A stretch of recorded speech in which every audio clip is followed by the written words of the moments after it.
Hi, it's Penny here. Welcome to another reading vlog. Honestly, I'm so hot right now. I still have my fan on. I don't know if you can hear it, but I can't turn that off because I will die.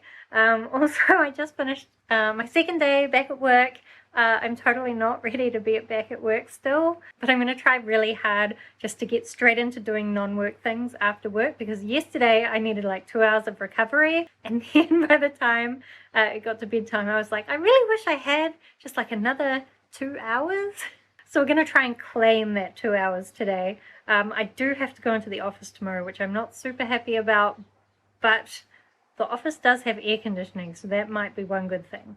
And I do have, like, I guess there's a replacement me, and it would be nice to meet them in person because I am in the middle of handing all my stuff over to them. Anyway, this is actually meant to be a reading vlog, so let me tell you about my reading. The physical book that I'm reading is this one.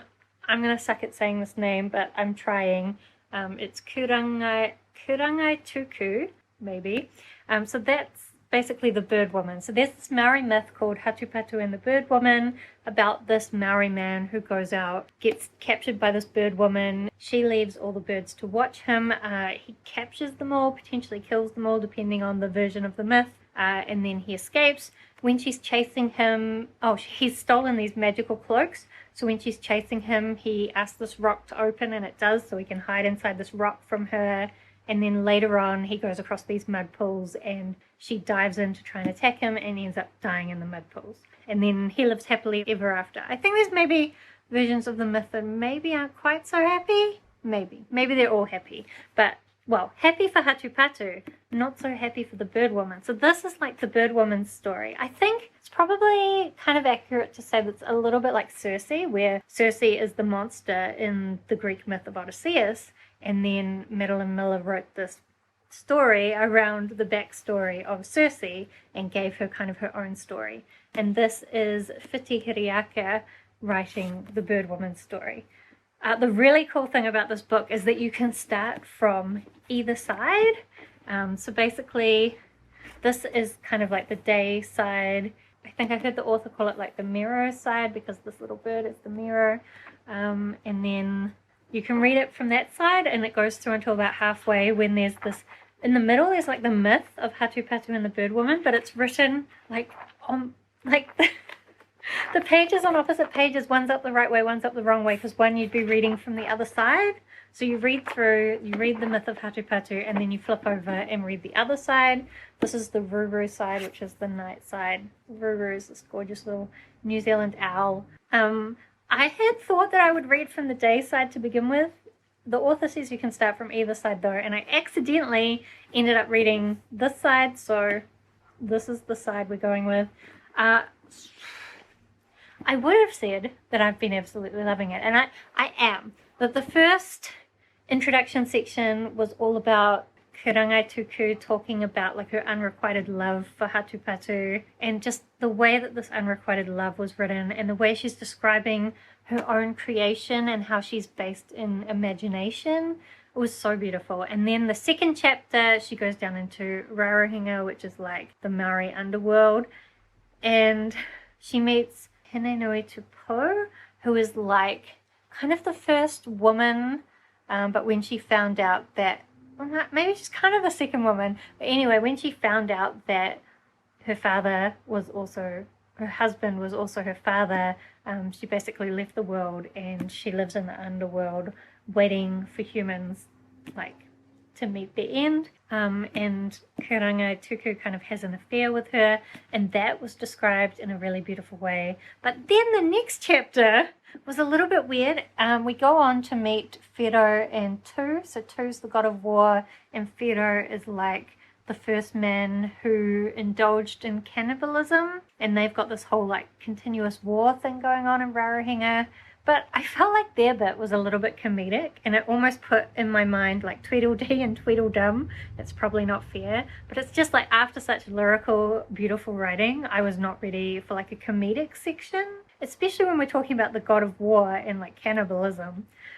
I'm still really loving kind of the perspective of Kurangaituku though, so I'm very excited to continue this book. And I've realized it's not actually that long. It's just the pages are quite good quality, so it feels longer than it is. And I think I can get through quite a lot of this if I can just have enough energy after work to read it without falling asleep. So we'll see how much we can get through of this later tonight when I read before bed. Another one of my goals for the year is to try really hard to read for an hour before bed every day, because I know that makes me sleep better and also allows me to get more reading done, so it's like a double win, right? The other thing that I am reading is The Blinding Knife by Brent Weeks. I always get Brent Weeks and Peter V. Brett mixed up for no good reason. Brent Weeks wrote The Blinding Knife. It's the second book in the Black Prism series. So last week I read The Black Prism. That was a reread for me. I knew I really loved it. It's all about this world where the magic is really color-based. Different people can use different colored magic by kind of drawing the light and drafting, they call it drafting, that light into things. And there's this religious figure called the Black Prism who can use the whole spectrum of light and all the different kinds of light.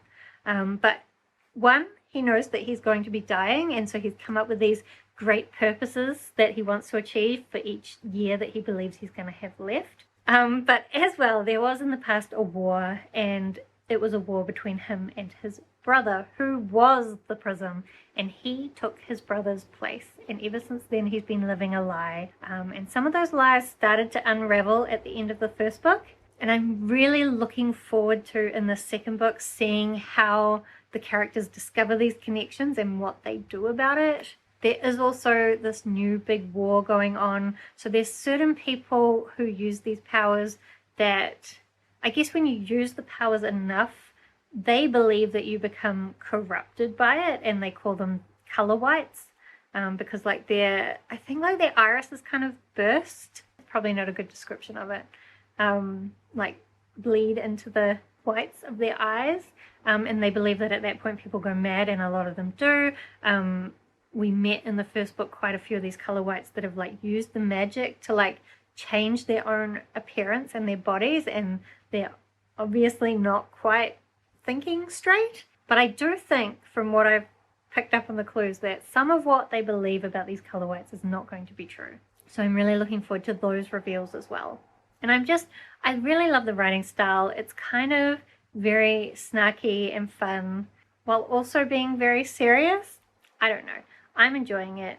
I love how the main character, the Black Prism, is just like always being so clever, but also he's just in such a bad situation that things always go wrong anyway.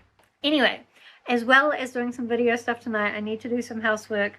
I want to do a decent amount of reading, but we'll see how we go. So I guess if I want to get any of these things done, I better actually go and do something, even though I just honestly feel like melting in the sun, or even melting in the shade.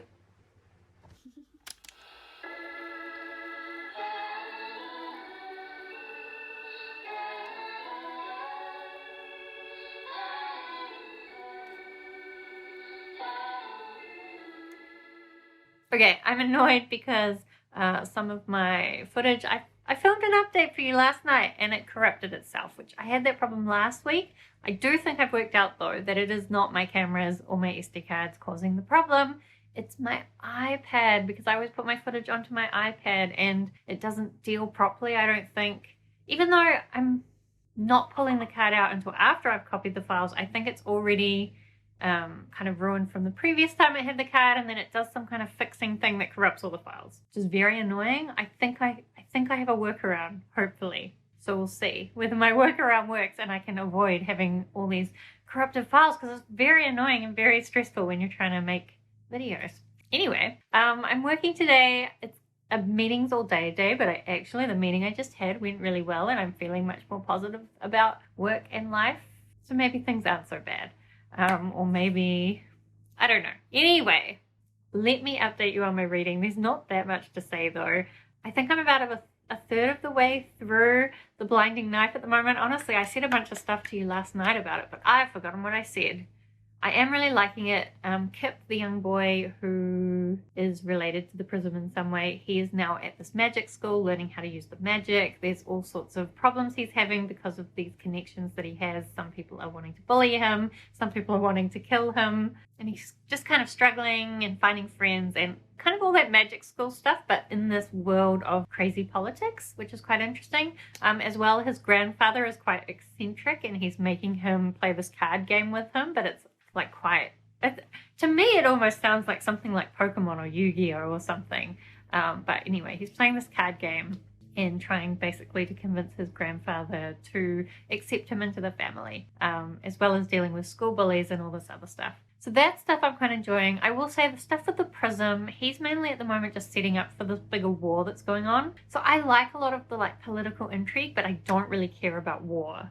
So that bit's a little bit annoying. There is this romantic kind of thing going on with him and this other character, and that I'm enjoying. I like the slow burn of the relationship. I like how they both know what's going on, but they can't communicate to each other, and like they've got good reasons for not communicating to each other, but also like, oh, when are they just going to talk to each other? Eventually, I'm sure. But I am enjoying that. As well, there was a reveal, which I'm quite excited for those characters to find out about that thing, because that's going to blow their mind and rip their world apart.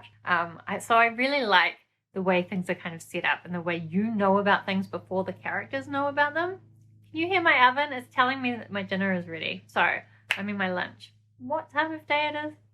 What time of day is it? Oh, I can't even talk. Okay.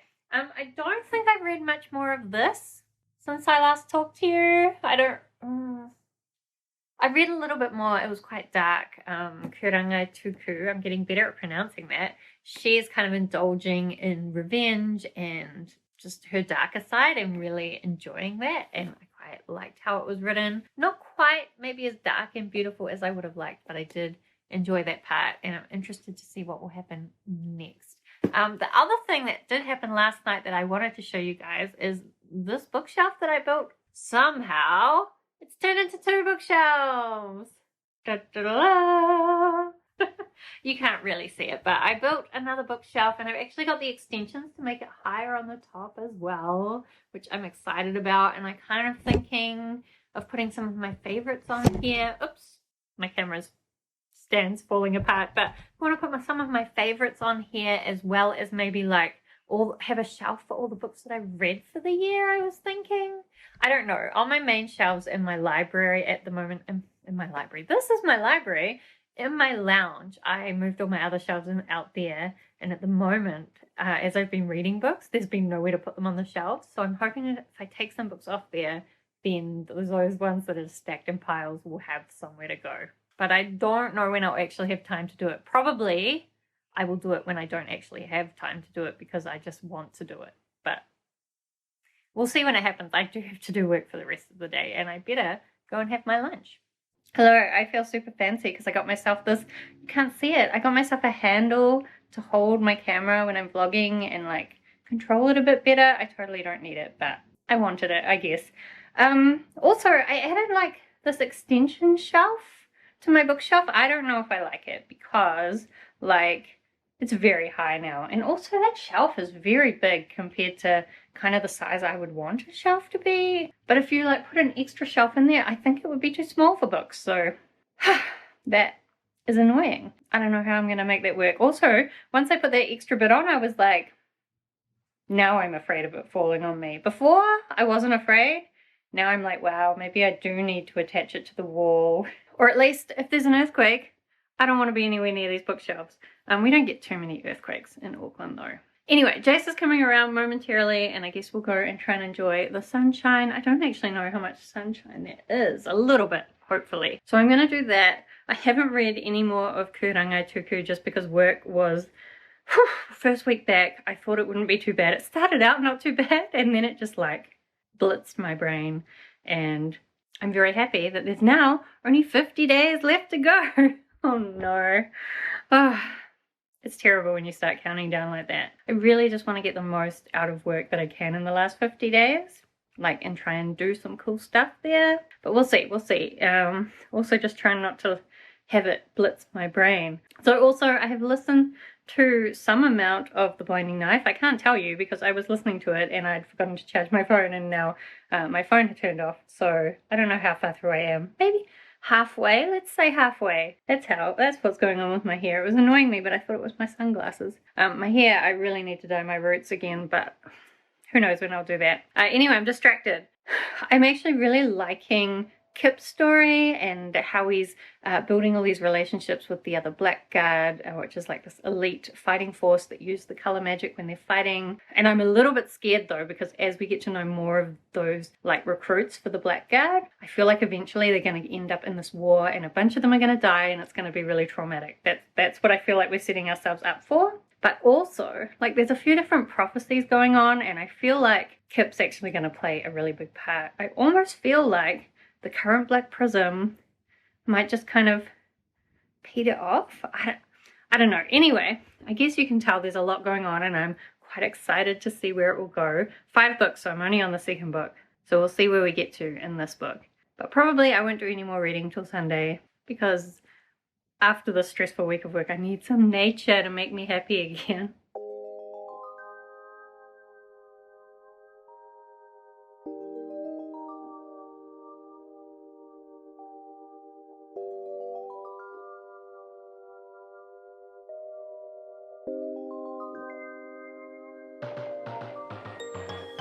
We're chasing one another, getting lost in another summer. Never wanted it to end.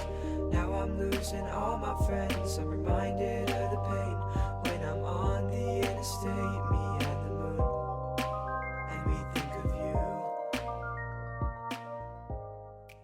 Okay, quick update, because I'll probably die in my car if I don't make this quick. And I don't want to leave the aircon on. Anyway, quick update, that's what we're doing. So it's Sunday, just the afternoon to go, and then I'm back at work and I'm already feeling like that existential dread, but I'm going to try and get some shit done. I went and picked up my library book. So this is the last volume, I think, of the Ascender graphic novel series. I'm kind of sad because I would kind of like to reread the whole series, but I think it's too hard to get all of these out of the library. So I'm just going to read the last one. I really love this series. The first, it's like a spin-off from the Descender series, which was all about this war between humans and robots, and mainly we were following this little companion robot and some other robots and some other cool people. This one had a bit more magic in it, as well as still kind of being this big interplanetary war thing going on. I really love it. It's one of my favorite graphic novels, so I'm excited to read the last volume. I don't know whether they're going to continue with some kind of other series. Maybe, maybe not, but I'm excited to read that at some point. I'm going to try this afternoon doing the thing where I read a chapter of Kurangaituku and then I do one productive thing and then read a chapter, one productive thing, and we'll see how that goes. I have been listening to The Blinding Knife while I just went shopping and picked up my library book, and I think I'm still actually not quite halfway. This is a 24-hour audiobook, so I have a feeling I'm not going to finish it this week, even though I am really enjoying it. I think I mentioned previously, don't know if it was in some corrupt footage, of course, but I mentioned previously that there's this card game, and I think of it like Yu-Gi-Oh, but it's kind of also got connections into their real world, and there's like a magical aspect to the game, just like Yu-Gi-Oh, and like some of the stuff that's happening with that is really interesting. We're getting these little sections that have first person in them, and I'm starting to think that those are linked into the card game. And the card game is linked into this color magic. It's really interesting. I feel like this world is really expanding and there's a lot that's going to happen here. There was just one bit just before where Kip was thinking some things that I wasn't a fan of. Basically, he's gotten access to this slave and he was trying to convince himself that he could use her for sexual pleasure. I was a bit concerned about it, but he did eventually come around to not being a dick. So that was good. Relieving. Anyway, I'm really getting hot, so I'm going to go and try and be productive for the afternoon, try and be happy and not dread work too much. Another hot day, so I have managed to bring myself outside, although I'll admit to being paranoid that my neighbors can hear me, even though they can probably hear me through the windows, so it's probably not any different. And actually, maybe the sound's awful out here for you, but regardless, it's Monday. I said that I was going to end my vlogs on Sundays like a proper week, but I'm so close to finishing The Blinding Knife that I kind of just want to finish it off. Also, to be honest, I didn't read much of this last night. Do you like that wind? I didn't read much of that because I was listening to The Blinding Knife and I was enjoying it so much I just didn't want to stop. So I just kept listening to that, and now I've only got like 2 hours to go. Now I do feel like it's now working its way up to like a final battle, and I feel like that battle is going to be less interesting to me than all the like mind-blowing stuff that just happened. But still, I'm super close to finishing it, so there's no way I'm not going to finish it tonight, right? And this, even though I didn't make much progress, what I would like to do today is at least get to that halfway point so that I could say I've read this Ruru side, which I think I've only got to read like 20 to 30 pages to get there. I guess the thing is, like, I really love this in the beginning, but now I feel like we're just kind of going on this tour of the Underworld, and each character we come across, like each chapter is a different character, and each character tells their like myth or their own story. And I want Kurangaituku's story. I don't want all these other mythological people's stories. Also, last night the chapter I read was Roher, who apparently is the wife of Maui, and she's been like, I don't know, like I don't really know her story because she can't talk properly, something to do with her face having been damaged. Maui did some dick move, but it's all written like phonetically and I could hardly read it. It was such a struggle, and I ended up just skipping like 2 pages because I was like, I can't do this. Like a sentence or two, sure, like 5 or more pages of this gobbledygook. No, I'm not doing that. What happened to the beautiful writing? We went from beautiful writing to writing that's like completely unreadable. But I know there's the potential for beauty in this story, so I'm hoping that we can get back to some more of it. So I'm going to try and at least finish off this side of it tonight, and then I can read the other side next week. That's the plan. I guess we'll see how we go.